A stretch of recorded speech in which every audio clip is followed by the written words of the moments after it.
باز یک اقدام نیکو سازنده در دهه خوشبختی جماعت دهاتی زرگری ناحیه کوشانیان روی کار آمد.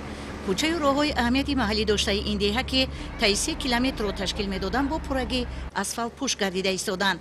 اطلاع داده شد که این عملی نیک با اقدام صاحبکاران دهه ساکنان بیشتر مهاجران مهنتی و دستگیری مقامات اجرایی حکومت دولتی ناحیه عملی گردیده وابسته به نقشه چاره‌بینی‌های مقامات اجرایی ناحیه بخشیده به استقبال ارزنده از جشن 35 سالگی استقلال دولتی جمهوری تاجیکستان در تمام گوشه و کنار ناحیه زینه به زینه به انجام رسانیده می‌شود.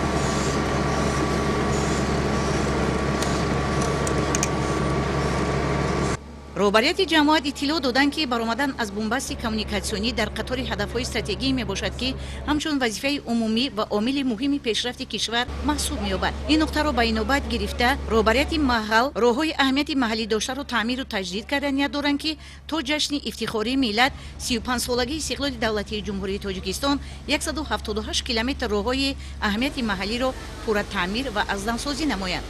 موافق اطلاع متخصصان ساحه راهسازی ناحیه تا امروز زیاده از 100 کیلومتر راهها از تعمیر خوشصفت برآورده شدند. کارهای از نوسازی و اسفالت پوش کردن راههای محلی در دهه‌های حدود جماعت دهاتی زرگر با مرام جریان دارد.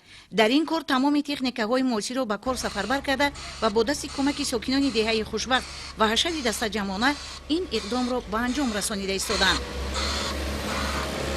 ما اهل دهه همه یک جای شده تصمیم گرفتیم که بخشیده به 35 سالگی جشن استقلالیت جمهوری تاجیکستان ما همه محله تصمیم گرفتیم که راه مرکزی دهه را منفرش کنیم و در همین کار خیر سهم همه جوانان و همه خرد و کلان همین دهه سهمگزار میباشند.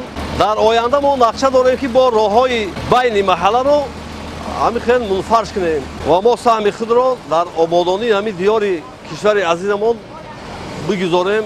امروزها دستور سپارش‌های سرور دولت پیشوای ملت محترم امامعلی رحمان که ضمن پیام سالانه در سمت رها نمودن کشور از بنبست کمیونیکاسیونی و به کشور ترانزیتی تبدیل دادن تاجیکستانی صاحب استقلال جهت ساختمان و تجدید راه‌های نقلیاتی و کمیونیکاسیونی و بنیاد دالان‌های ترانزیتی نقلیاتی در تمام گوشه و کنار ناحیه با جلب صاحبکاران وطنی، مردم محل، شخصان سخاوت‌پیشه، راهبران تشکیلات و مؤسسه‌ها کارهای آبادانی و سازندگی جلوه تازه کسب کرده است.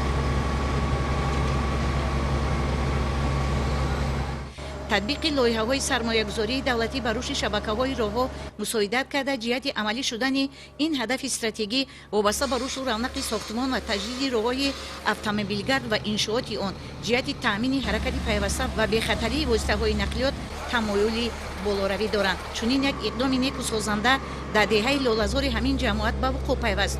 ساکنان و فعالان این دهه طی 3 کیلومتر راه دهه لاله‌زار را که این راه ساکنان و کارافتادگان را به مرکز جماعت و ناحیه و شهرک باختر پیوست میکند اسفالت پوش کردن یا تو مقصد دارند که تمام راه‌های اهمیت محلی داشته دهه خود را تا جشن 35 سالگی استقلال دولتی جمهوری تاجیکستان پورا از تعمیر خوشصفت برآورند. تعمیر و از نوسازی راه‌های محلی بر رشد اقتصادیات و اجتماعیات ناحیه مساعدت کرده زندگی مردم را خوب و شایسته می‌گرداند. زیرا توسط این راه‌ها ساکنان ناحیه مال و محصولات خود را که شغل اساسی آنها کشاورزی است به دیگر مناطق مملکت انتقال می‌دهند. آنها نیت و مقصد دارند که راه‌های محلی را از تعمیر خوشصفت برآورده رفته‌های نقلیات را در 4 فصل سال تامین نمایند. در این کار خیر و ثواب مقامات اجرایی ناحیه مردم محل صاحبکاران وطنی دستگیر و مددگارشان گردیدند. در این روند رشد دهات نیز یکی از مقصدهای اساسی مقامات اجرایی ناحیه بوده. امروزها در همه دهه‌ها مرکزهای خدمت‌رسانی، مغازه و داروخانه، بنگاه‌های طبی، مرکزهای آموزشی فعالیت پرثمر دارند. حسن‌زاده گلیزاد، دلیل شریف، نمازعلی ارگش، اخبار ناحیه کوشانیان.